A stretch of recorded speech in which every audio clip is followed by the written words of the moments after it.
Comme vous le savez, la Ligue des Champions reviendra le 18-19 février pour la moitié des équipes et l'autre moitié jouera le 25-26 février. Ce sera notamment le cas du Barça. Donc je vais donc faire deux vidéos de pronostics, celle-ci qui concernera les équipes qui joueront le 18 et 19 février et une autre vidéo qui sortira un peu plus tard qui concernera les équipes jouant le 25 et 26 février. Du coup, dans cette vidéo, je vais donner mes pronostics pour chacune des confrontations qui se joueront la semaine prochaine. Ça sera donc Atlético Madrid-Liverpool, Dortmund-PSG, Atalanta-Valence et Tottenham-Leipzig. Bon, c'est aujourd'hui de plus en plus difficile de pronostiquer puisque le niveau des équipes s'est quand même vachement resserré. Il y a tellement de facteurs qui entrent en jeu. Une équipe peut être assez irrégulière et aller loin en Ligue des Champions, voire même la gagner. Et là, je pense au Real Madrid en 2016 ou encore en 2018. Bon, on va commencer par la première confrontation, c'est Atlético Madrid-Liverpool. Le match aller aura lieu au Wanda Metropolitano, le retour en Anfield. Je pense que c'est pas un secret, l'Atlético de Madrid est en grande difficulté et marque selon moi trop peu de buts. Morata est out pour le match aller, même situation pour João Félix. Diego Costa est revenu à l'entraînement collectif, mais il n'a pas joué depuis plusieurs mois. À voir donc s'il sera prêt pour le match. Trippier est out aussi. José Jiménez et Arias, qui étaient absents depuis pas mal de semaines, devraient être quant à eux présents. Donc pas mal d'absents quand même du côté de l'Atlético. Côté Liverpool, le club anglais est quand même largement favori quand même. Ils n'ont pas perdu cette saison en championnat. En tout cas, au moment de la vidéo, ils ont fait un match nul et 24 victoires en 25 matchs. Donc c'est des chiffres juste exceptionnels. C'est les tenants du titre en Ligue des Champions, mais paradoxalement, jusqu'à il y a un mois et demi, je les trouvais moins bons que la saison passée, même s'ils ne perdaient pas. Depuis, la dynamique a quand même plutôt changé, puisqu'ils encaissent quasiment plus de buts et qu'ils sont encore plus efficaces que jamais. Donc c'est pour moi l'équipe la plus impressionnante physiquement en Europe, qui a d'ailleurs le meilleur pressing et qui est la plus forte en jeu de transition. D'ailleurs pour moi, Liverpool qui symbolise le changement du football moderne est passé globalement d'équipes qui dominaient avec le ballon à des équipes qui sont quand même redoutables en jeu de transition. Donc au niveau des absences, seul Klein est pour le moment out pour le match pour cause de blessure. Concernant mon pronostic, qualification de Liverpool, mais pas aussi facilement que certains peuvent le penser. Bon, on parle maintenant de la seconde confrontation, Dortmund-PSG qui aura lieu en même temps que le match Atlético de Madrid-Liverpool. Le match aller aura lieu à Dortmund, ils se sont qualifiés d'ailleurs in extremis pour les huitièmes de finale, puisqu'ils étaient dans le groupe de la mort et ça se jouait entre le Barça, l'Inter de Milan et Dortmund. Au moment où je fais la vidéo, Dortmund est 3ème de Bundesliga qui cette année est un championnat quand même très serré avec notamment Leipzig, Mönchengladbach ou encore le Bayern Munich. Quand on pense à Dortmund, on pense quand même à Haaland, Jadon Sancho, Hakimi, donc qui sont quand même les plus grands talents du club allemand actuellement. L'un des points noirs de cette confrontation pour les Allemands, c'est les absences de Marco Reus et Julian Brandt. Après, côté Dortmund, gros point noir également, c'est défensivement. Dortmund encaisse bien trop de buts.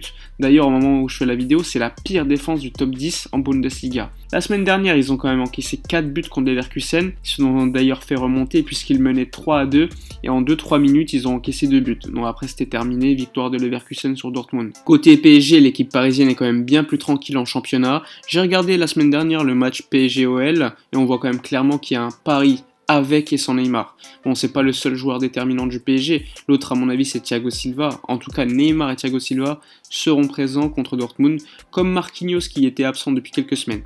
Au moment où je fais la vidéo, seuls Abdou Diallo et Dagba sont absents pour le match aller contre Dortmund. Il y a encore un doute concernant Juan Bernat qui pourrait être également sur le banc ou absent contre Dortmund. Personnellement, je pense que ce sera quand même une confrontation aller-retour super spectaculaire avec pas mal de buts puisque comme je vous l'ai dit, Dortmund ne défend pas si bien que ça. Paris est peut-être supérieur sur ce point, mais on connaît quand même la friabilité mentale de cette équipe. Malgré tout, je vois quand même le PSG se qualifier. Donc passer le stade des huitièmes de finale, ce qui n'était pas arrivé pour le PSG depuis 3 ans. Bref, on parle de la troisième confrontation, c'est Atalanta-Valence. Donc c'est peut-être une confrontation qui intéresse moins de gens, même si ce sont de belles équipes, disons que ça fait moins rêver sur le papier. Le match aller aura lieu en Italie et le match retour en Espagne. Concernant l'Atalanta, c'est juste la deuxième meilleure attaque d'Europe avec 61 buts marqués. Pour faire simple, il n'y a que le PSG qui fait mieux avec 63 buts marqués, donc juste 2 de plus, alors qu'ils ont Neymar, Mbappé, etc. Donc c'est juste des chiffres exceptionnels. Si on compare à la Juve, ils en ont marqué que 44 buts, alors que l'Atalanta 61 comme je vous dis, donc c'est énorme. Bon après défensivement, l'Atalanta c'est pas aussi efficace que la Juve par exemple. En Valence, c'est une équipe que je connais quand même beaucoup mieux, puisque je suis plus la Liga que la Serie A. Malheureusement pour Valence, Garay est out jusqu'en fin de saison. Autre blessé, c'est Kevin Gamero qui manquera le match aller. Valence est quand même capable de tout, de perdre 3-0 contre Étafé en championnat à l'extérieur et de battre le Barça à domicile, donc c'est une équipe qui est assez compliquée à jauger. Après il y a quand même de bons joueurs comme Carlos Soler, Parejo, Maxi Gomez, Gaïa. Personnellement, je vois quand même une petite surprise pour cette confrontation. Je vois l'Atalanta se qualifier et donc éliminer Valence. Quatrième confrontation de ces huitièmes de Ligue des Champions, c'est Tottenham contre Leipzig. Le match aller aura lieu en Angleterre et le retour en Allemagne. Donc c'est une autre confrontation qui sera difficile à pronostiquer. Tottenham en championnat est plutôt irrégulier, ils sont placés entre la 5e et 6e place, tout en essayant de revenir sur Chelsea qui est 4e et donc l'ultime équipe qualifiée pour la prochaine Ligue des Champions pour l'instant. Il y a quand même de beaux joueurs à Tottenham sur le papier, comme Hugminson, Giovanni Lo Celso, encore Ndombele. Côté Leipzig, il y a Timo Werner, Emil Forsberg, Dani Olmo ou Upamecano. Donc Leipzig est quand même actuellement second de Bundesliga à seulement 1 point du Bayern Munich.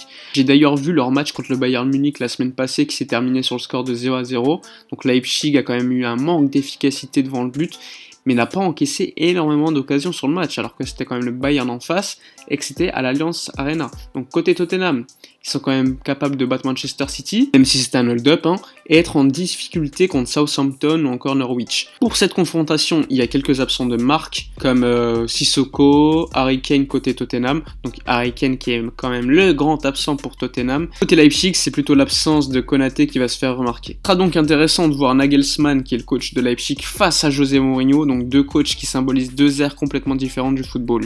Personnellement, je vois Leipzig se qualifier et éliminer le finaliste de la saison passée.